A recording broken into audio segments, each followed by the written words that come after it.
Hello friends, welcome back to Hyper4Games. My name is Joseph and today on PlayStation News, Sony Inzone line is official for Evo, PSVR2 spotted in the wild, new details on the Dark Pictures The Devil in Me, Persona 5 Royal could get free DLC on PS5, and more. Let's get into them. Sony announced a new line of gaming products for PC that are also compatible with PS5. These include 3 new headsets and 2 new monitors. One of my main criticisms of the Sony Electronics event was the lack of any cross-branding announcements that I think should have been there instead of a press release. They made sure not to mention PlayStation at all.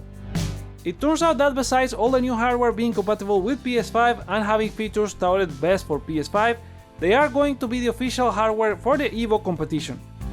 Evo is the organization for the Fighting Game Championship, this year being held in August 5th to 7th in Las Vegas, with games like Street Fighter V, Mortal Kombat 11, King of Fighters 15, among others.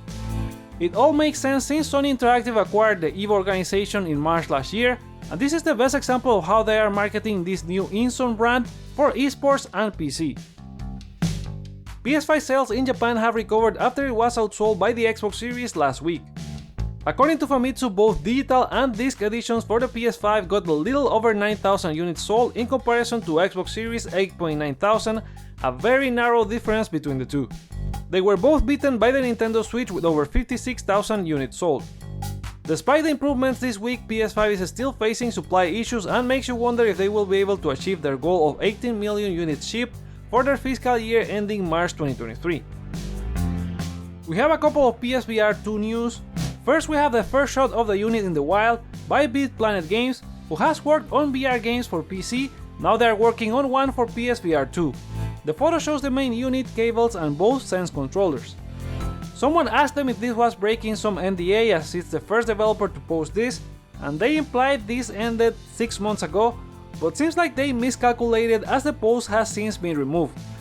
If the NDAs are about to be over, we could be hearing more from Sony about PSVR2 soon. They just had a state of play with some games in it at the beginning of the month, but maybe they will show more or announce a release date soon.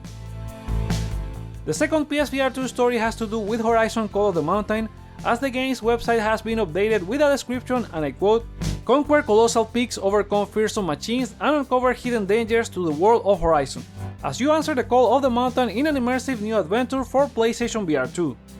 Enter a living, breathing world of dangerous machines, tribal lore, exciting quests, and new and returning characters. Explore a diverse landscape, embarking on a journey with multiple paths to take, where you'll have to look all around you to uncover the secrets of the mountains." It's interesting that it mentions multiple paths, meaning there will be a lot more to explore, or maybe branching storylines. There are new clips as well showing you fighting multiple enemies. Are you looking forward to Horizon Call of the Mountain and PSVR2? Sound off in the comments below. We have new details for The Devil in Me, the next game in the Dark Pictures anthology from Supermassive Games, just fresh from publishing The Quarry with 2K.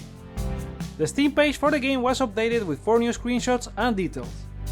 The description for the game reads, "A group of documentary filmmakers receive a mysterious call inviting them to a modern-day replica of serial killer H.H. Holmes' murder castle, but on arrival they soon discover they are being watched and even manipulated, and suddenly there's much more at stake than just their ratings." One of the most interesting details added in the description is the fact of all new gameplay elements for the season finale, such as character inventory, tool-based puzzles, and expanded movement actions such as run, jump, and climb. This means we should hear about the game fairly soon, given they showed House of Ashes during Gamescom last year around late August for an October release, and they will likely follow suit with this one. They also launched The Quarry with an under 3-month marketing build for the game, so I think this one is safe for a 2022 launch. Persona 5 Royal is launching this October for PS5 besides Xbox One, Xbox Series, Nintendo Switch, and PC. The new release is set to include all the DLC released for the game, a total of 45 DLC packs for free. This was posted on the Japanese site for the game but only for PC and Xbox, however several sites claim the free DLC will also be on PlayStation, which is likely the case given other Persona games are also being re-released on the platform. It may be the case of an exclusive window for the DLC announcement, and it will be confirmed for other platforms at a later date. Nintendo had a direct mini focus on third-party games this week. Let's go over the games shown there that are launching on PlayStation. Doraemon and Story of Seasons is bringing farm simulation in an engaging world with the popular mascot launching on PS5 in 2022. Pac-Man World Repack brings back a PS1 classic adventure with Pac-Man going to Ghost Island to rescue the Pac family, launching for PS4 and PS5 this August 26. Super Bomberman R is getting a sequel with R2 with a new asymmetrical castle mode and a 64-player battle royale out for PS4 and PS5 in 2023. Capcom is bringing back Mega Man Battle Network games with a new Legacy Collection including 10 games launched for the Game Boy Advance with additional artwork and a music player.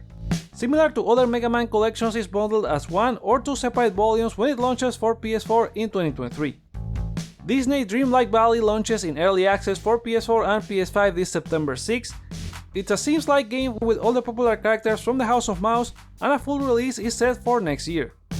No Man's Sky is already on PS5 but will be getting a new physical edition alongside the Nintendo Switch launch this October 7.